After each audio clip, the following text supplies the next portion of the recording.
बांग्लादेश में दलित युवक दीपू चंद्र दास, जिसकी पीट पीट कर बेरहमी से हत्या कर दी जाती है।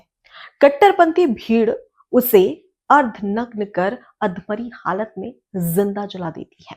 जी हाँ, दरअसल दीपू चंद्र दास का सिर्फ इतना सा गुनाह होता है कि वो अपनी राय रखता है और वो ये कहता है कि सभी धर्म के अपने अपने भगवान होते हैं और सभी को अपने भगवान की पूजा करने का अधिकार है। और ये राय रखना इतना ज्यादा दलित युवक दीपू चंद्र दास पर इतना भारी पड़ जाता है कि कट्टरपंथी भीड़ सारी क्रूरता की हदें पार कर जाती है। ये घटना काफी ज्यादा दिल दहला देने वाली थी। भारत में भी इसकी चिंगारी उठती है, जमकर प्रदर्शन होता है और बांग्लादेश में जिस तरीके से हिंदुओं पर अत्याचार किया जाता है, उसे लेकर भारत में भी वही गुस्सा देखने को मिलता है कि किस तरीके से हिंदुओं को बांग्लादेश में टारगेट किया जा रहा है। लेकिन इन सब के बीच में सवाल ये कि आखिर आज मैं दीपू चंद्र दास की बात क्यों कर रही हूं।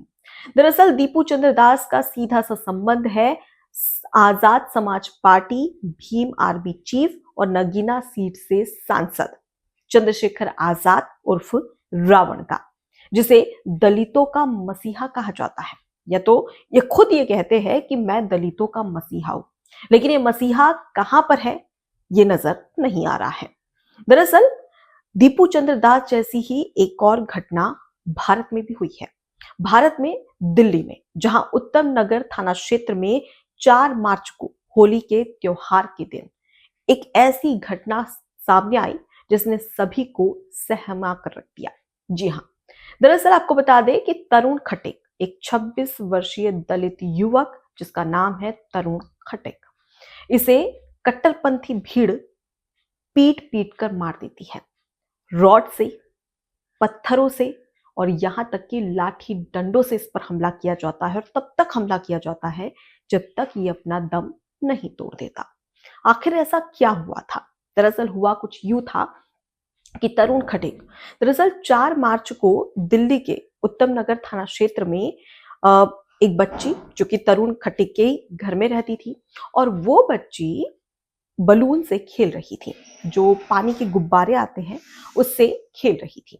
अब इस बीच में एक ऐसी घटना सामने आती है जिससे पूरे भारत में जमकर सियासत भी देखने को मिल रही है। तो वहीं दूसरी ओर जो हिंदू संगठन है, चाहे हम बजरंग दल की बात करें, तमाम हिंदू संगठनों की बात करें, उनमें एक गुस्सा, एक आक्रोश साफ तौर पर देखने को मिल रहा है। आखिर ऐसा क्या हुआ था? 4 मार्च को जो उत्तम नगर, दिल्ली के उत्तम नगर थाना क्षेत्र का इलाका है, वहां पर एक बच्ची छत पर जो पानी भरे गुब्बारे हैं उससे होली खेल रही थी। इसी बीच में छत से वो 11-12 साल की बच्ची जो पानी भरा गुब्बारा है उसे नीचे ही अपने ही एक रिश्तेदार जो महिला थी उस पर मार रही थी। अब इस बीच में वहीं से एक मुस्लिम महिला जा रही थी जिस पर वो पानी भरा जो गुब्बारा था उसका उसके उसके कुछ जो छींटे हैं वो उस मुस्लिम महिला पर पड़ जाते हैं। इस बीच में वो मुस्लिम महिला इस तरीके से बवाल मचाती है, अपने परिजनों को बुला लेती है और वो परिजन उस बच्ची के घर में दाखिल हो जाते हैं। तोड़फोड़ की जाती है और यहाँ तक कि मारपीट भी की जाती है। किसी तरीके से इस पूरे मामले को शांत करवाया जाता है और उस बीच में जो मामला है लोगों को लगता है कि शांत हो गया है। लेकिन इसी के तहत जैसे ही शाम होती है, उस बीच में जो तरुण खटीक है, जो कि उस बच्ची का रिलेटिव था और वो उसी इलाके से जा रहा था।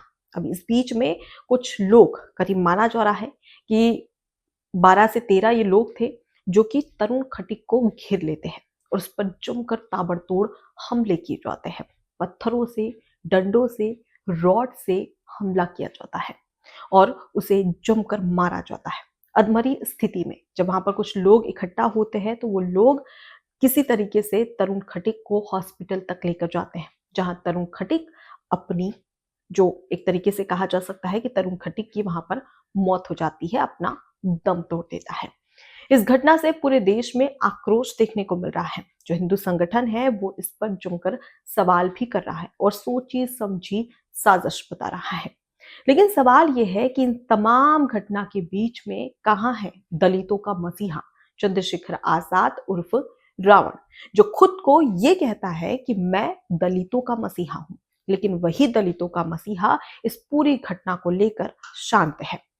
यहाँ पर सिर्फ हम चंद्रशेखर आजाद उर्फ रावण की बात नहीं कर रहे हैं, बल्कि हम यहाँ पर बात कर रहे हैं राहुल गांधी की भी, और उसके साथ ही अखिलेश यादव की भी। अखिलेश यादव जो ये कहते हैं कि पीडीए यानी कि पिछड़ा दलित आदिवासी अल्पसंख्यक, अब वही जो दलितों का मसीहा खुद को बताते हैं, वो कहां पर गायब है। जो ये कहते हैं कि उत्तर प्रदेश में पीडीए की सरकार बनाएंगे, और उसके साथ ये भी कहते हैं कि जो पीड़ित है वही पीडीए है। लेकिन क्या अखिलेश यादव ने अपनी आंखों पर पट्टी बांध ली है, जिसे तरुण खटीक का दर्द नजर नहीं आ रहा। तरुण खटीक के जो परिवार के लोग हैं, क्या उनका दर्द अखिलेश यादव को नजर नहीं आ रहा है। वैसे तो हर मुद्दे पर अखिलेश यादव अपनी राय रखते हैं, लेकिन तरुण खटीक के मामले में अखिलेश यादव क्यों शांत है? क्यों? क्योंकि यहाँ पर जो कट्टरपंथी है उन्होंने हमला किया है, जो विशेष समुदाय के लोग हैं वो यहाँ पर आरोपी है। इस वजह से अखिलेश यादव चुप भी सकते हैं। राहुल गांधी का जिक्र करें, आपको याद होगा कि उत्तराखंड से एक घटना सामने आई थी जहां पर मोहम्मद दीपक काफी ज्यादा फेमस हुआ था। इस बीच में एक पोस्टर था, एक मुस्लिम व्यक्ति था, करीब 75 साल का वो मुस्लिम व्यक्ति, जो कि दुकान लगाता था कपड़ों की, स्कूल ड्रेस की, और उसके साथ ही एक जो पॉम्पलेट होता है वो और पोस्टर दुकान के बाहर लगा था। उस दुकान का नाम था बाबा, और इसी नाम को लेकर जो बजरंग दल के लोग हैं वो इस पर आपत्ति जताते हैं, और इस बीच में उस नाम को चेंज करने की बात कहते हैं। लेकिन इसी के तहत उसी दुकान पर पहुंच जाता है दीपक, जो कि एक जिम ट्रेनर था। दीपक बजरंग दल के लोगों से भिड़ जाता है, और जब उससे बजरंग दल के लोग नाम पूछते हैं तो ये बताता है कि मेरा नाम मोहम्मद दीपक है। इसके बाद में राहुल गांधी बकायदा अपने घर दीपक को बुलाते हैं, उनसे बातचीत करते हैं, कैसे पूरी घटना हुई, और इस घटना को जमकर क्रिटिसाइज भी करते नजर आते हैं। लेकिन वहीं राहुल गांधी को तरुण खटीक का दर्द, उसके परिवार का दर्द क्यों नजर नहीं आ रहा। एक 26 साल का युवा, एक तरुण खटीक जो कि दलित था, लेकिन उसी के तहत दूसरी ओर ये तमाम जो राजनेता है जो दलितों को लेकर अपनी राजनीति और सियासी रोटियां सेकते हैं, वही इस पर खामोश क्यों है? क्यों? क्योंकि विशेष समुदाय के लोग इसमें आरोपी हैं, जिसके चलते इनका जो वोट बैंक है वो छिटक सकता है, और इसी के चलते ये खामोश नजर आ रहा है। चाहे हम चंद्रशेखर आजाद उस रावण की बात करें, राहुल गांधी की बात करें, या अखिलेश यादव की बात करें, सवाल यहाँ पर ये खड़ा होता है कि आखिर क्यों हमेशा राजनीतिक रोटियां सेकने के लिए ये राजनेता राय का पहाड़ बनाते हैं, लेकिन वहीं पर जब विशेष समुदाय की बात आती है तो ये सभी खामोश हो जाता है। क्यों? क्योंकि इन्हें इनका वोट बैंक याद आ जाता है। लेकिन तरुण खटीक की गलती क्या थी, और ऐसा कौन सा कुछ पानी के छींटे पड़ने से इतना बवाल हो गया कि एक 26 साल के युवा नौजवान की हत्या कर दी गई। एक 26 साल का युवक जो पढ़ाई करता था, नौकरी करना चाहता था और अपने परिवार का पालन पोषण करना चाहता था, लेकिन उसे उसी के घर के सामने मौत के घाट उतार दिया जाता है। आखिर क्यों? सवाल यहाँ पर यह है, और उसके साथ ही इन तमाम राजनेताओं से भी सवाल है कि वो भी तो एक दलित है। जब एक तरफ आप दलित की राजनीति करते हैं तो दूसरी तरफ उसी दलित युवक के लिए आप आवाज क्यों नहीं उठा पा रहे हैं? ऐसा क्या आपको लग रहा है जिसके चलते आप चुप्पी साधे हैं? फिलहाल इस पूरे विश्लेषण को लेकर आपकी क्या राय है, कमेंट बॉक्स में जरूर बताइएगा। नमस्कार। एबीसी हिंदी न्यूज आज ही जुड़िए हर खबर के साथ